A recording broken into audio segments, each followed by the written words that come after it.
একবার ভাবুন তো, আপনি হেঁটে যাচ্ছেন এবং মানুষের মাথায় লাল লাইন দেখে বুঝতে পারছেন কে কতজনের সাথে শারীরিক সম্পর্ক করেছে। নিজের আপনজন কেউ যদি দেখেন অনেকগুলো মানুষের সাথে শারীরিক সম্পর্ক জড়িয়েছে, তখন কেমন লাগবে? আমরা আজকে কথা বলবো কোরিয়ান ড্রামা এস লাইন নিয়ে, যেখানে একটি মেয়ে সকলের মাথায় লাল রঙের লাইন দেখতে পেত। এটিকে বলা হয় এস লাইন, অর্থাৎ সেক্স লাইন। শুধু সে লাইনগুলোই দেখতে পেত না, যদি ওই ব্যক্তির আশেপাশে শারীরিক সম্পর্ক করা পার্টনার থাকতো, তাহলে অটোমেটিক্যালি সেই লাইনটি সেই ব্যক্তির লাইনের সাথে মিলে যেত। তো সেই মেয়েটি কেন এই এস লাইন দেখতে পেত, সেই রহস্য খুঁজতে যেয়ে নানান ধরনের ঘটনার সম্মুখীন হয়। আজ আমরা সেই রহস্যর উন্মোচন করব একসাথে। চলো শুরু করা যাক। শুরুতে আমরা শিন নামের এক মেয়েকে দেখতে পাই, যে এই ড্রামার মেন রোল। সে গাড়ির হর্নের শব্দ শুনে তার ঘুম ভেঙে যায়। জানলার পাশে গিয়ে দেখে গাড়িতে থাকা এক ব্যক্তি তার ভাগ্নে কাংকে গাড়িতে ওঠার জন্য বলছে, কিন্তু কাং কোনোভাবে গাড়িতে উঠতে রাজি হচ্ছে না। তো এখানে দেখুন, গাড়িতে থাকা ব্যক্তির মাথায় অসংখ্য লাল দাগ, মানে সে কত মেয়ের সাথে শারীরিক সম্পর্ক করেছে তার কোনো হিসাব নেই। আর কাংয়ের মাথায় মাত্র একটা লাল দাগ, মানে কাং তার পুরো জীবনে একবারই শারীরিক সম্পর্ক করেছে। মানে এটা যদি কোনো স্বাভাবিক মানুষ দেখতে পায়, তাহলে তার কেমন অনুভূতি হবে ভাবুন তো। তারপর সিন সামনের বিল্ডিংয়ের দিকে তাকায়। ওই মেয়েটার মাথায় অনেকগুলো লাল দাগ দেখতে পাই। সেই মেয়েটি তার দিকে তাকিয়ে হাত নাড়ে। এটা দেখে সিন তাড়াতাড়ি জানলা আটকে দেয়। মূলত তার জানালা কার্টুন দিয়ে একদম ঢাকা ছিল। তারপর সে টিভি দেখতে বসে, আর টিভিতেও সে লাল লাইন দেখতে পেত। মানে এমন কোনো মানুষ বাকি ছিল না যাদের লাল লাইন সিন দেখতে পেত না। সিন মনে করে তার এই জীবনটা একটা অভিশপ্ত জীবন। ছোটবেলা থেকেই সে এই লাল লাইন দেখতে পেত। বড় হওয়ার পরে অবশ্য সে বুঝেছে এটা কিসের লাইন। ছোটবেলায় সে তার বাবার মাথায় প্রথম এটা দেখতে পায়। সে যখন তাদের পরিবারের ছবি আঁকে, সেখানে তার আন্টিকেও আঁকে, আর এই লাল লাইনটা তার বাবার সাথে আর আন্টির লাইনে মিলিয়ে দেয়। এমন মিলাতে দেখে তার মা বুঝে যায় তার স্বামী আর তার বোনের সাথে পরকীয়া চলছে। এটা দেখে রাগে একদিন তার মা তার বাবাকে মেরে ফেলে। তারপর থেকে সিন বুঝতে পারে সে যাই দেখুক না কেন তার চোখ আর মুখ খুললেই বিপদ। তাই সে সিদ্ধান্ত নেয় আর কখনো কাউকে কিছু বলবে না। সে তার জীবন নিয়ে এতটাই হতাশা ছিল যে কয়েকবার সুইসাইড পর্যন্ত করতে গিয়েছে, কিন্তু কোনোভাবেই সে মারা যায় না। মানে সে অমর। হাত কাটলেও দেখা যায় যে হাতটা আপনি আপনি ভালো হয়ে যাচ্ছে। তারপর থেকে সিন সিদ্ধান্ত নেয় এই লাল রেখার রহস্য বের করবে। কবে থেকে এই রেখার উৎপত্তি, কেন বা সে এই রেখা দেখতে পায়, এসব সে রহস্য উন্মোচন করেই ছাড়বে। আর কেউ কি এই রেখা দেখতে পায়? সবচেয়ে বড় কথা হচ্ছে সে কেন এই রেখা দেখতে পাচ্ছে। এসব নিয়ে যখন সিন ভাবছিল, তখন তার ডোরবেল বেজে ওঠে। সিন দেখতে পায় সামনের বিল্ডিংয়ের মেয়েটি এসেছে। সে দরজা খোলে না। মেয়েটি মূলত এখানে নতুন, তাই সে সবার সাথে বন্ধুত্ব করতে চায়, কিন্তু সিন তো এই দুনিয়া থেকেই আলাদা, তাই সে দরজা খোলে না। মেয়েটা তার জন্য কিছু ফল রেখে চলে যায়। মেয়েটি চলে যাওয়ার পর সিন ফলগুলো নিয়ে আসে আর খেতে শুরু করে। সে আসলে অনেক দিন ধরে বাইরে যায় না, তাই ভালো মন্দও কিছু খেতে পারে না। এদিকে গাড়িতে থাকা ব্যক্তি অর্থাৎ হানজিউক অফিসে আসলে জানতে পারে তার এক কলিগের বিয়ে। আর হানজিউক ছিল ডিটেকটিভ পুলিশ অফিসার। ওই কলিগের সাথেও তার শারীরিক সম্পর্ক ছিল। মেয়েটার বিয়ে ঠিক হওয়ার পরেও সে হানজিউকের সাথে একই রকম সম্পর্ক চালিয়ে যাচ্ছিল। সে তার পার্টনারকে প্রতিনিয়তই ঠকিয়ে যাচ্ছিল। হানজিউক মেয়েটার বিয়েতে আসতে বললে সে না করে দেয়। তখন মেয়েটা রেগে সেখান থেকে চলে যায়। তারপর আমরা স্কুলের সিন দেখতে পাই, যেখানে কাংকে তার স্কুলের মেয়েরা র্যাগ দিচ্ছিল। তো এই মেয়েগুলো কাংয়ের কাছে টাকা চাচ্ছিল, কিন্তু কাং টাকা না দিয়ে উল্টো স্কুলে রিপোর্ট করে দিয়েছে। তাই তাকে এমনভাবে মারা হচ্ছে। আর বলা হচ্ছে, তোর মামা পুলিশ বলে তোর সাহস বেড়ে গেছে নাকি? পরের বার বেশি করে টাকা নিয়ে আসবি, আর কাউকে যেন কিছুই বলবি না। এদিকে শহরে একটার পর একটার খুন হয়ে যাচ্ছে। 29 বছর বয়সে একটি মেয়ে খুন হয়। হানজিউক সেই কেস সলভ করতে ডিটেকটিভ হিসেবে সেই স্পটে যায়। তার সাথেও তার সহকারী ঘটনাস্থলে যায়। একজন অফিসারকে বলে খুনি নিশ্চয় পাগল। সে মেয়েটিকে রেপ করেনি, কিছুই করেনি, টাকা পয়সা পর্যন্তও নেয়নি। শুধুমাত্র মেয়েটাকে মেরে ফেলা হয়েছে। হানজিউক লক্ষ্য করে মেয়েটার বডি একদম পরিষ্কার, কোনো ধস্তাধস্তির চিহ্ন নেই, এমনকি ঘরের কোনো জিনিসপত্র এলোমেলো নেই। তখন এক মেয়ে সহকারী পুলিশ বলে, একজন সাক্ষী পেয়েছি। সে দেখেছে আগের দিন বিল্ডিংয়ে একটা হেলমেট পরা ছেলেকে আসতে।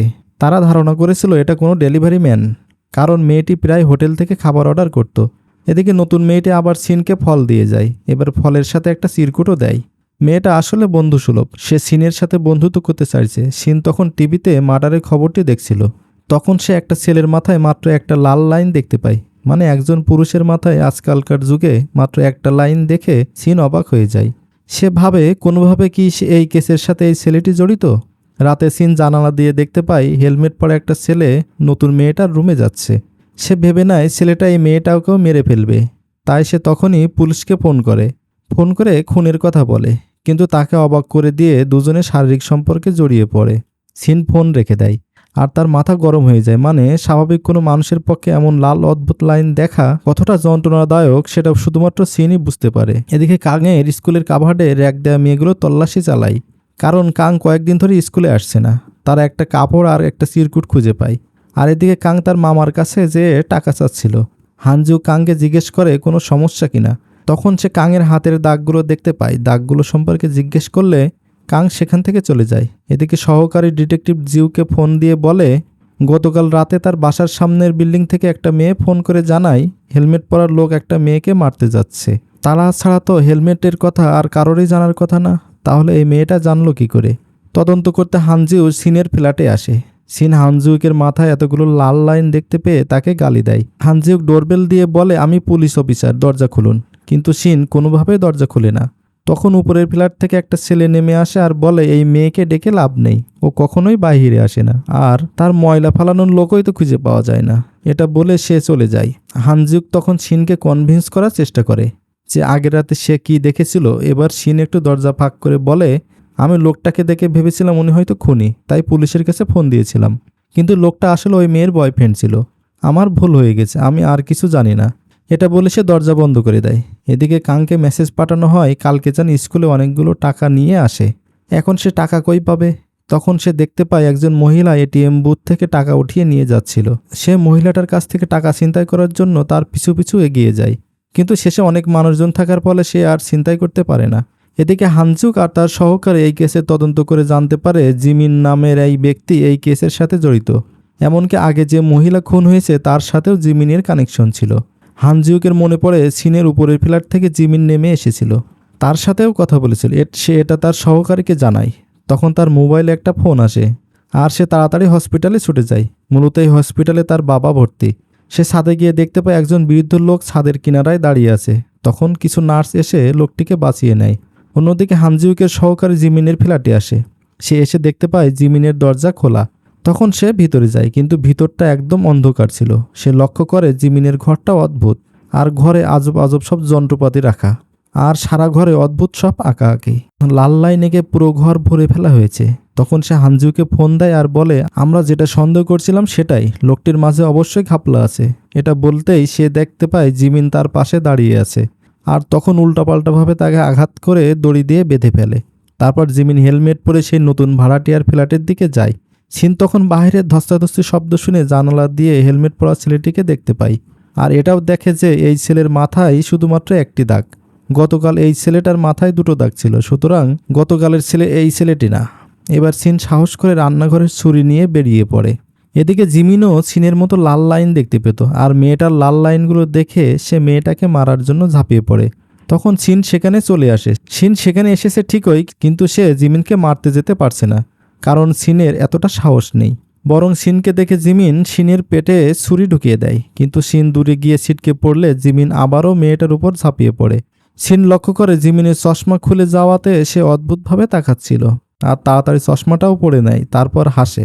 তারপর আবার মেয়েটাকে আঘাত করতে ছুটে যায়। এদিকে হানজিউক তার সহকারীর ফোন পেয়ে এদিকে আসছিল। তখন সে রাস্তায় সিনের চশমাটা খুঁজে পায়। সেদিন সিন এই চশমাটা পরেছিল। সে সিনের ফ্ল্যাটে চলে আসে। সে দেখতে পায় সিনের ফ্ল্যাটের দরজা খোলা। সে ফ্ল্যাটের ভেতরে চলে যায়, আর সে দেখতে পায় সিন দেয়াল জুড়ে কিসব আঁকাআঁকি করে রেখেছে। হানজিউক এসবের কিছুই বুঝতে পারে না। তখন সে সামনের বিল্ডিং থেকে চিৎকার শুনতে পায়। সে জানালা দিয়ে তাকিয়ে দেখে সেখানে খুন করার চেষ্টা চালানো হচ্ছে। কোনো উপায় না পেয়ে হানজিউক লোকটাকে লক্ষ্য করে গুলি ছুড়ে মারে, আর সেই গুলিতে জিমিন ফ্লোরে পড়ে যায়। আর সে উপরের দিক তাকিয়ে বলতে থাকে লাল দাগগুলো মুছে যাচ্ছে। তারপর পুলিশ এসে মেয়েটাকে অ্যাম্বুলেন্স করে হাসপাতালে নিয়ে যায়। এদিকে সিন চুপচাপ বসে আছে। তার পেটের ছুরির আঘাত ইতিমধ্যেই মিলিয়ে গেছে, কারণ সে তো কোনোভাবেই মরতে পারবে না। তখন সে ভাবতে থাকে জিমিন কি বলেছিল। জিমিন বলেছিল লাল লাইনগুলো মুছে যাচ্ছে। তাহলে কি জিমিনও তার মতো লাল লাইন দেখতে পেত? চশমা পরলে কি সে এই লাইনগুলো দেখতে পেত? সিন বসে বসে এসব ভাবতে থাকে। তখন হানজিউক তাকে চশমাটা দেয় আর বলে তোমার ডাক্তারের কাছে যাওয়া উচিত, কিন্তু সিন বলে সে ঠিক আছে। তখন হানজিউকের ভাগ্নে কাং এসে বলে তুমি রাতের বেলা কালো চশমা কেন পরে আছো? সিন কোনো কথা বলে না। তারপর হানজিউক কাং এর কাছে আসে। সে আসলে কাংকে নিয়ে চিন্তিত, কিন্তু কাং বলে সে চায় না হানজিউক তার স্কুলে গিয়ে অভিভাবকের নাটক করুক। হানজিউক শিনের কথা জানতে চায়।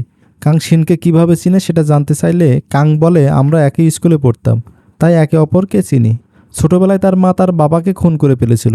এদিকে শিন জীবনে এই প্রথমবারের মতো মনে করে তার এই লাল লাইন দেখাও কারো জীবন বাঁচাতে পারে। সে সিদ্ধান্ত নেয় এখন থেকে সে এগিয়ে যাবে। এটা ভেবে সে চশমা খুলে নেয়। তখন তার ফোনে একটি অপরিচিত নাম্বার থেকে ফোন আসে। সেখানে কাংয়ের স্কুলের নাম লেখা, আর লেখা এই স্কুলে আসো। আরও একজন আছে যে তোমার মতো সব কিছু দেখতে পায়। এটা দেখে শিন খুব অবাক হয়ে যায়। তো এখানে আমাদের এই পর্বটা শেষ হয়ে যায়। পরবর্তীতে পর্বটা দেখার জন্য অবশ্যই আমাদের চ্যানেলটা সাবস্ক্রাইব করুন। আর কারা কারা মাথার উপর লাল দাগ দেখে এই ড্রামাটা দেখতে এসেছেন তারা অবশ্যই কমেন্ট করে জানিয়ে যাবেন। ধন্যবাদ।